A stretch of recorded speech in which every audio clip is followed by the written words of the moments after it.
together perfectly, so we don't know exactly who first invented this, but there are examples known prior to the mid-18th century.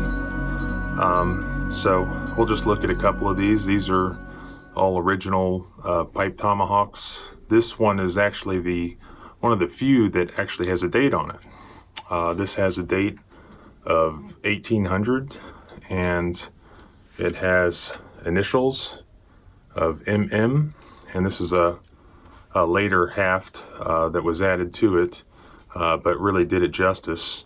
But this is, more in the more of a fancy style pipe tomahawk. A lot of them were traded with the Indians, and they were very plain. Sometimes they didn't even come with a haft.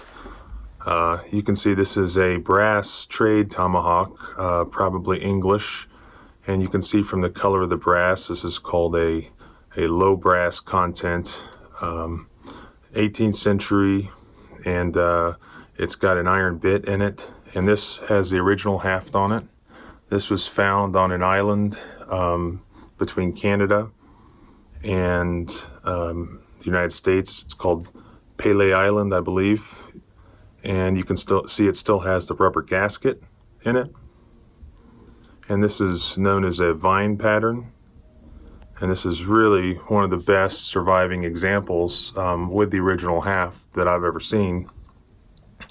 You can see that the tobacco is placed in the bowl here, and the spot for the mouthpiece is on the end of the haft, and they would have drilled out the entire length of the haft. And again, they put a little leather gasket, which you can still kind of see the original on this one.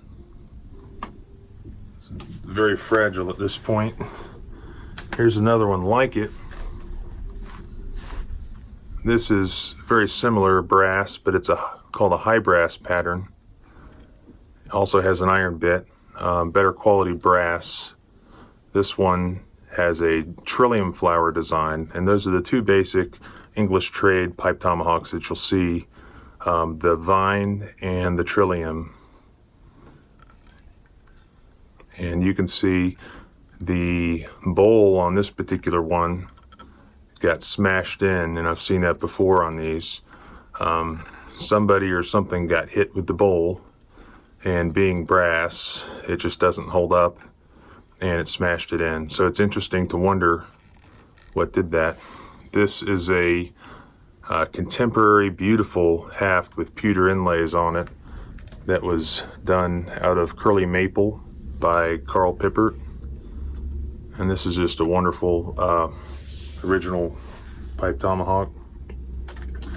A more unusual style, and perhaps maybe the oldest style, is the spontoon pipe tomahawk, and it's possible that these were first invented when some creative blacksmith had the idea of mixing a spontoon, which was a popular sort of pole weapon in the 18th century with the European armies, and mixing it with a pipe, which was popular among the natives, and which also is popular with the soldiers. So this is a blacksmith forged spontoon pipe tomahawk, original, found in Pennsylvania. This is a replacement contemporary haft on it. It was done by Frank House, and he studied known originals to figure out exactly what it should have looked like. And again, very plain, no pewter inlays, really anything like that. Probably more of what you would actually see on the frontier. But you can see the detail on the bowl of this particular one. But, kind of what interests me about these is really this has no practical purpose. I mean, other than smoking tobacco. You can't cut firewood with this. Really, all you can do is, drive it into somebody's skull or, scare them.